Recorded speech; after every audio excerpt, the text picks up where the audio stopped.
The challenges of food security globally and particularly in India are well known.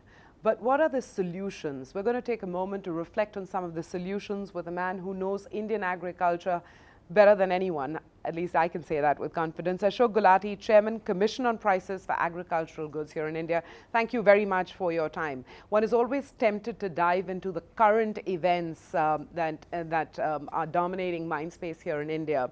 And the food security bill ties in with the broader theme that I talked about, which is the challenge of food security. The food security bill, the financing requirements that are associated with it, the progress that the government has made on that front. Take stock for us here and now. You know, the issue of giving some protective cover to the poor, that is not being disputed by anyone. So there is need and we have to do that. How do we do it in the best possible manner with least resources? That is an issue, and that is, there is a difference of opinion. Within the government, there are different constituents and there are suggestions that are being taken into account. At present, we are trying to follow the old tested public distribution system. Through that, we are trying to give food security. 2 rupees and 3 rupees a kg wheat and rice will be given to them, and that is what is being debated in the country. When you have the economic cost of wheat and rice touching almost 20 rupees and 25 rupees a kg, and if you give to the poor at 2 or 3 rupees a kg, will there not be an incentive to siphon it away from that distribution outlet and sell it in the open market? Which has always plagued the public distribution system in any case. So that is a very legitimate concern, and I really appreciate you are raising that issue. Till yesterday, we did not have much of the other mechanisms to help the poor, but physically distribute. Today, with Aadhaar, there are possibilities to plug in those leakages from the public distribution system, but there is also a thinking that can we go through a conditional cash transfer route to help the poor, so that directly the money can be put in their accounts, bypassing all the 20 intermediaries of physically handling the grain. And that is an issue which country after country has moved away from physically handling grains, procuring, stocking, distributing. It's a massive paraphernalia you have to create, and resources are very limited, and give a choice to the consumer what they want to consume. There are again two schools of thought. One, they say, oh, they will get the money, they will take liquor. But there are studies by very respectable research organizations which are showing that they will buy a better and more nutritious food if you give them the money, rather than just wheat and rice that you want them to take. Where is all this thinking and discussion finally meeting? What is the common ground that you now see ahead?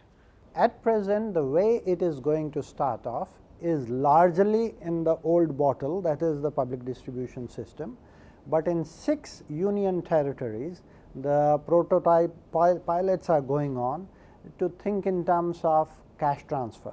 What we have recommended to the government officially is that we should start cash transfer program, conditional cash transfers for food in 33 cities which are having more than 1 million population, because the financial inclusion, the facilities of banking and other network are there. So you can't say that these are remote villages. So at least that load, and it has to be phased in over 2-3 years, and the savings that you can do. In fact, we were calculating not only the food subsidy, but also the fertilizer subsidy to be given directly to the farmer in terms of cash and deregulate the entire urea, and the two together, the savings that we have calculated at CSEP are about 60,000 crores a year, because that is what is leaking away in the system. How amenable or how responsive is the government to your suggestions? Well, it takes a little time. I think the discussion has started. We had discussion with the Honorable Finance Minister on that issue. We have been talking to our own Agriculture Minister and Food Ministers, and of course in the Planning Commission in the PM's office. So you give an input and the dialogue starts, and only the time will tell how, you cannot dismantle the existing system in one go and cold turkey and shift to the next one. That will have its own. Because it's a very big system. Yeah. So gradually you start changing it, and I think over a period of time, the chances are that we will move in that direction. Maybe it's what I've absorbed. But there doesn't seem to be much discussion in India around research and development in agriculture, about investing in that R&D, really preparing ourselves for a next level of agricultural growth. And, you know, in contrast, for instance, there is now Carlos Slim, Bill Gates coming together to fund research in Mexico at CIMMYT. Do you think that that's where the new sources of funding for R&D are really going to come from, the private domain? Yeah. You know, if you look at, let's talk about two things. One, that the overall investment in agriculture, what is happening to that, and within that, what is happening to R&D. Right? These are the two critical things. If you look at from 80 to 2000 or 2002, 20 years, the investment in agriculture as a percentage of agriculture GDP had been gradually declining or stagnating. But between 2002 to 2012, it has gone up by 100%. From 10% of agriculture GDP, today it is 20% of agriculture GDP. That's a huge improvement. Government has allocated more to agriculture in the last 5-7 years, and because of that, the agriculture growth rate, which was 2.4, 2.5%, has gone to 3.6%. It needs to go further. It needs to go beyond 4%, and I feel personally that the potential of Indian agriculture is to realize 5% rate of growth. With 20% investment and a capital output ratio of 4:1, you should be getting 5% rate of growth in agriculture. Why we are not getting it? Why aren't we? Entire eastern belt, you don't have proper marketing infrastructure. Paddy is being sold there at 20% below the minimum support price. There are no takers. So you need to build up systems there. Which comes back to whether or not the investment is adequate, because that too is an investment. You know, investment comes if there is incentive to invest, that is remunerativeness. Farmer will invest if he gets remuneration out of that investment. Millers will invest if they can make money out of that. If there is no money in the game, nobody is going to come forward to invest from the private sector. Or the government can step in. Then the government has to step in. But government should step in where the public externality is what we say, the infrastructure, the water question, the road question has to be developed, the mandis have to be developed, and now even private sector can come in there and do that. And government is doing, I would say, but some parts of the country are missing that badly. What we did in Punjab and Haryana in the 60s and 70s, that needs to be done today in Bihar and eastern UP and Assam. The paddy price is, but I feel like we've spent the last 30 years saying, yes, we should replicate what happened in Punjab and Haryana, and yet it hasn't happened.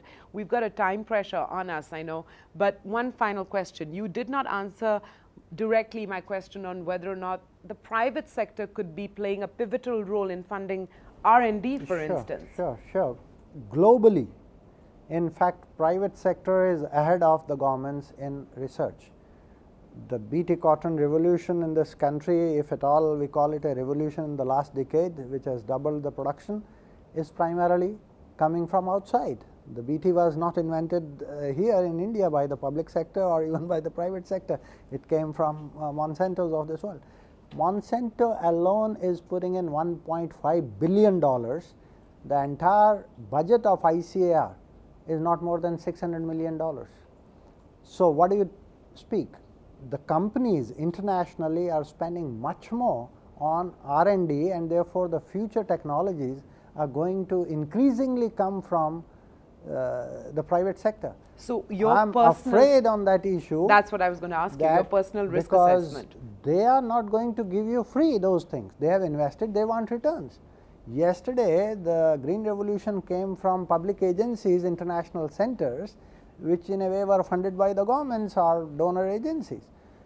They gave those things free, but companies are not going to give all those seeds free. They want a return on that.